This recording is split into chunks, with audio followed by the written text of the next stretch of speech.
Was this just an opportunistic murder, or was there witchcraft involved?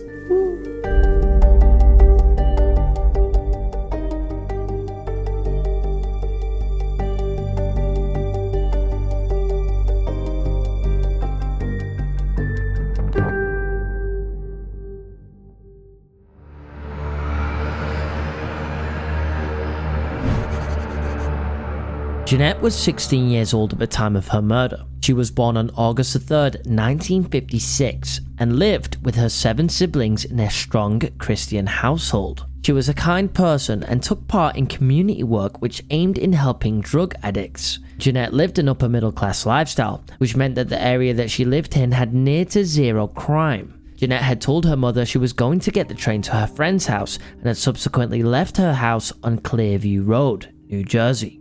Once her parents found out that she hadn't arrived at her friend's house and didn't return home in the evening, the next day they called the police and filed a missing persons report. It was strange for Jeanette to not turn up, and although it was just days after her birthday, Jeanette was a teenager who followed her religion strongly, and so she didn't party, which is why the parents immediately suspected something went wrong when she went AWOL. September 19th, 6 weeks later, Jeanette's body and remains were found inside the Springfield quarry by a dog who fetched her dead, decomposing arm. When the owner saw the arm in his dog's mouth, he immediately thought of Jeanette and the missing posters which were stuck around town. The police were immediately called and bloodhounds put to work. There are many rumors as to how her body was found, but many agreed that she was found in a coffin-shaped perimeter made up of branches and logs. Others said she was surrounded by dead, mutilated animal remains. She was found fully clothed and facing down. The body was so decomposed that they could only identify the body as Jeanette's by her teeth. The autopsy was not concluded as they couldn't identify a cause of death. They even did x-rays of her skull to check for anything which could point to the cause of death, but only found a weird amount of lead in her system. This meant the Springfield Police Department had to start an investigation into her death. The closest conclusion was put forward by the coroner, where he claimed she died of strangulation, but it is unknown why he came to this conclusion. After this was said, the case was treated as an unsolved homicide, but it has never been classified as a homicide. Additionally, her necklace and purse was stolen, which could also point to a homicide and a motive. Could you imagine your dog running over to you with a mutilated arm in its mouth? No. That would be such a weird thing. Ever looking at my dog the same way, ever. I mean, I'm not too sure I would even believe that that was a human arm to begin with. No. You would think it was like a prop or something like out a of movie, yeah. No, I wouldn't believe it. Also, the weird thing here is the fact that there were rumors going around about how this body was found and in what state the body was found. There were rumors that there was actually mutilated and like dead animals around the body. Sounds like a ritual. Now that is something that you would see in a movie or a documentary, you know. It does happen here and there, you know. I mean, she was part of a very religious family. So was this family like caught up in some weird cult? Yeah. You know, do we go down that route? I don't really know, but Satanists or something. the fact that her body was decomposed, and really decomposed, I mean, it was 6 weeks after. Yeah. So you would think the police were always going to struggle when it came to like that sort of evidence. They did find an abnormal amount of lead in her body, so maybe that could lead us towards something. What does that mean though? Like, Yeah. I'm thinking, oh, she had more lead in her body, and then I'm thinking, wait, I have no idea what that means. What could be the reason I for didn't more even lead? know- Is there drugs in there? But they said they didn't find any drugs or anything like that in her system. So we naturally have lead. I didn't Yes. even know that. I didn't even know that. Well, there you go. The more you know, Chip. Everyone has a natural amount of lead in them. Always learning. But she had an abnormal amount of lead. Yes. So maybe that's something to keep in mind. I think that's going to lead to something. Right, let's get into some of these theories then. Once Jeanette's body was found, somebody had told the police that there was a homeless man who frequently hung out around the area where Jeanette was found, but vanished once her body was found.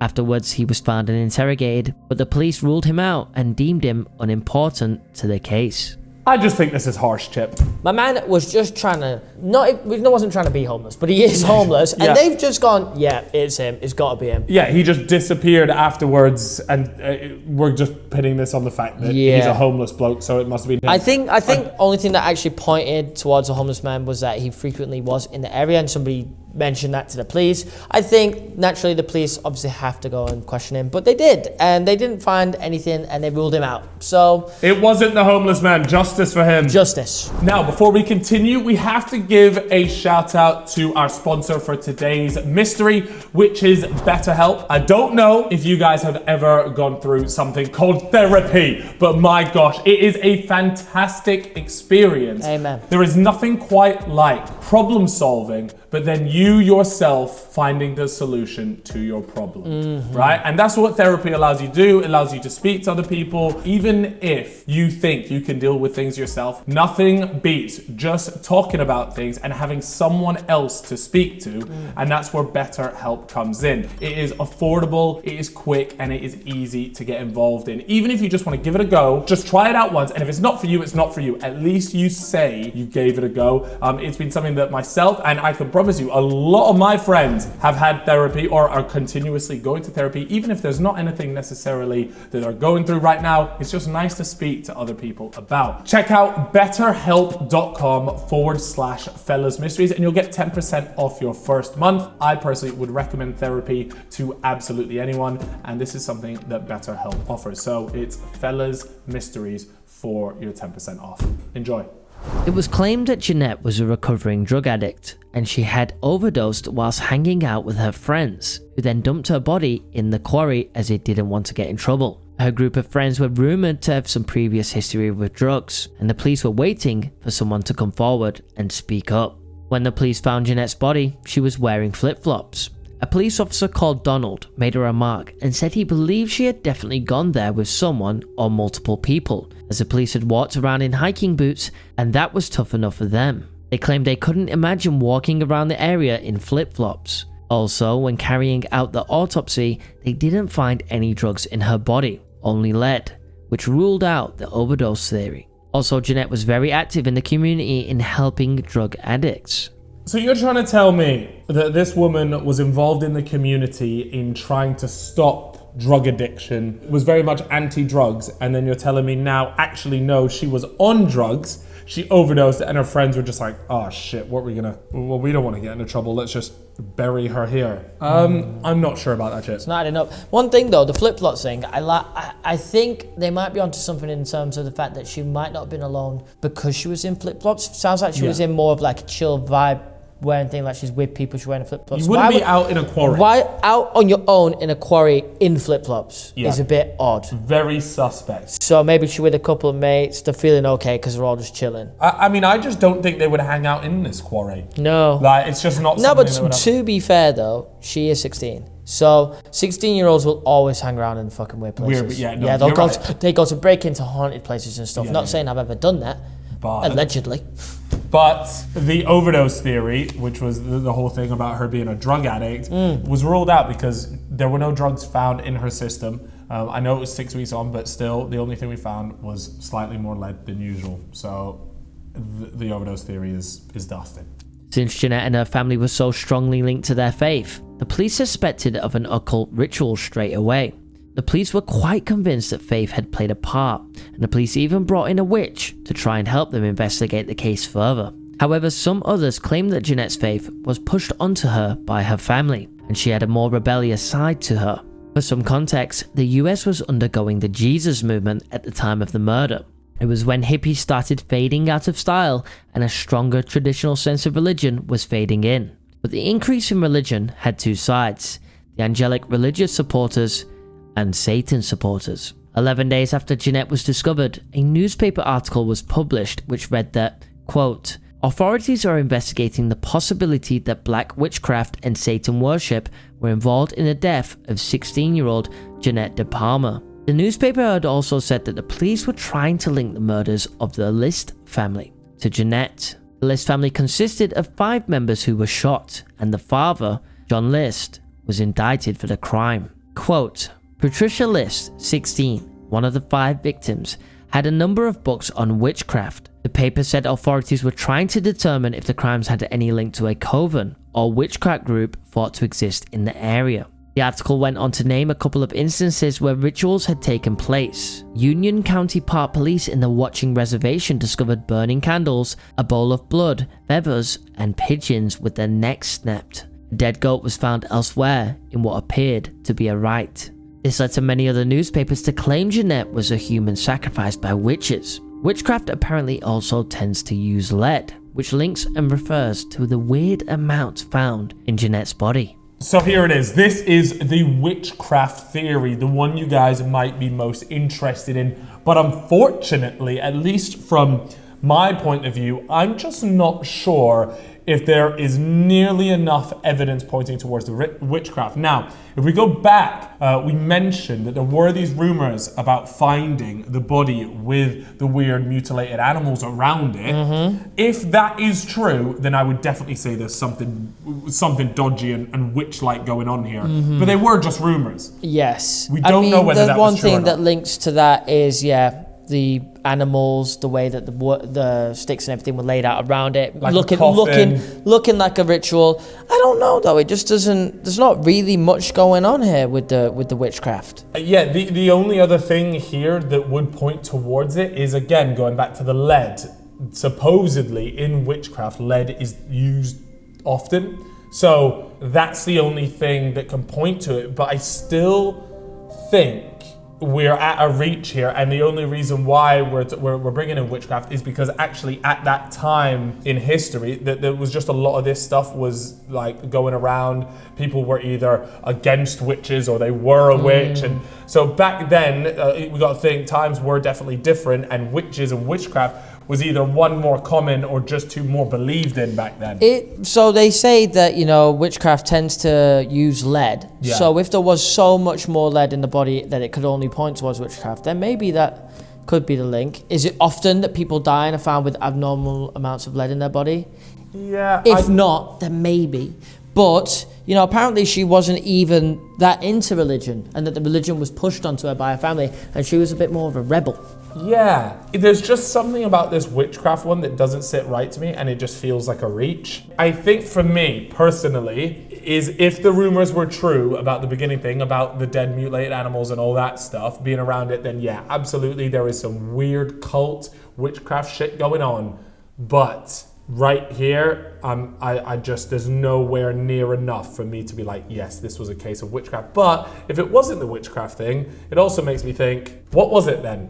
Because so far these theories have been pretty weak. I am not buying most of this stuff so far. We still have one more to go though. Reverend Tate was one of the first people to be interviewed by the newspapers after the discovery of Jeanette's body. The Reverend and Jeanette worked closely together and had a close relationship. They both spent a lot of time together doing the community work which helped drug addicts. He told the newspaper that he was sure Jeanette hadn't dabbled in drugs. Jeanette was rumoured to be dating Reverend Tate's son, and they apparently broke up a week before she was murdered. It was a very wholesome Christian relationship, and they mostly saw each other in church.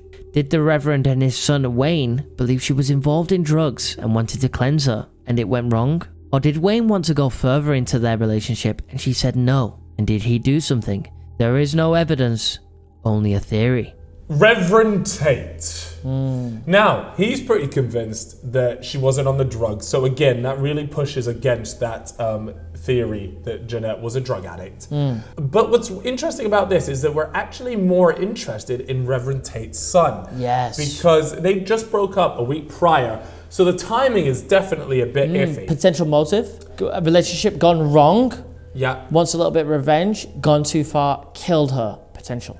And this wouldn't be the first time a religious figure has covered up a murder. All right. Now, has his son done this? Reverend Tate's found out, helped cover it up, whatever happened here. But once again, there's only a motive here. There is no evidence linking to it. And I think really a lot of this comes down to the fact that this body was found 6 weeks later. That is quite a long time. The body is decomposed a lot. A lot of the evidence they were probably hoping to have is gone. There is no real evidence, just motive. And I think that is honestly the case for all these theories. There's just a massive lack of evidence or any really interesting bit that allows you to go, all right, this is the one. Yeah, there's nothing clear cut. There's nothing that goes, that's it.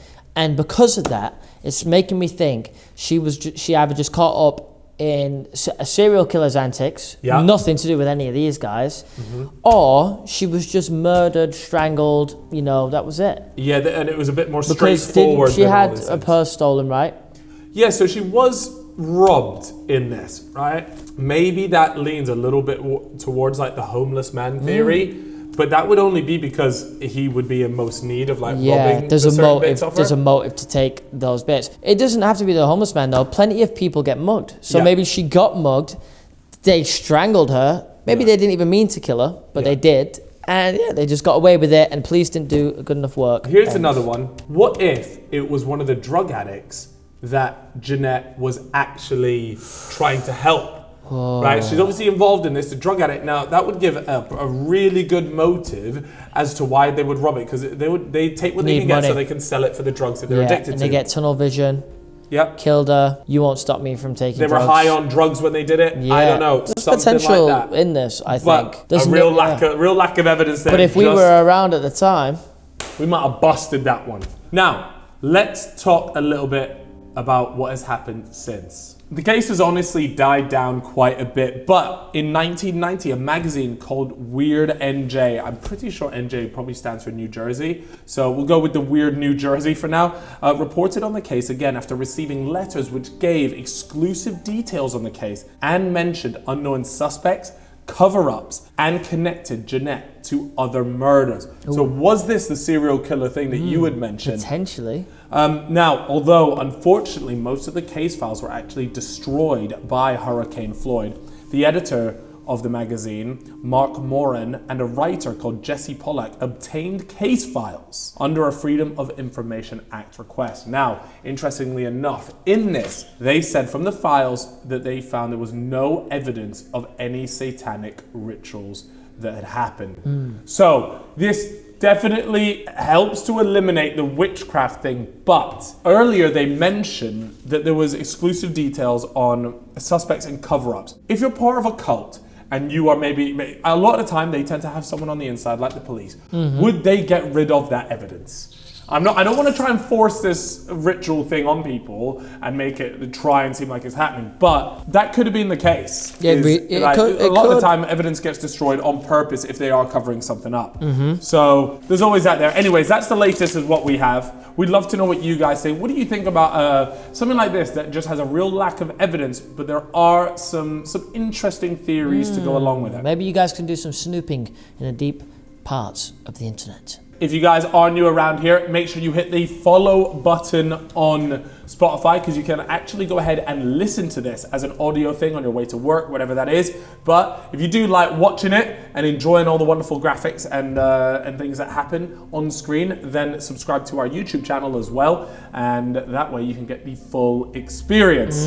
Have a fantastic day, and we'll see you guys next Monday. Yes. Oh.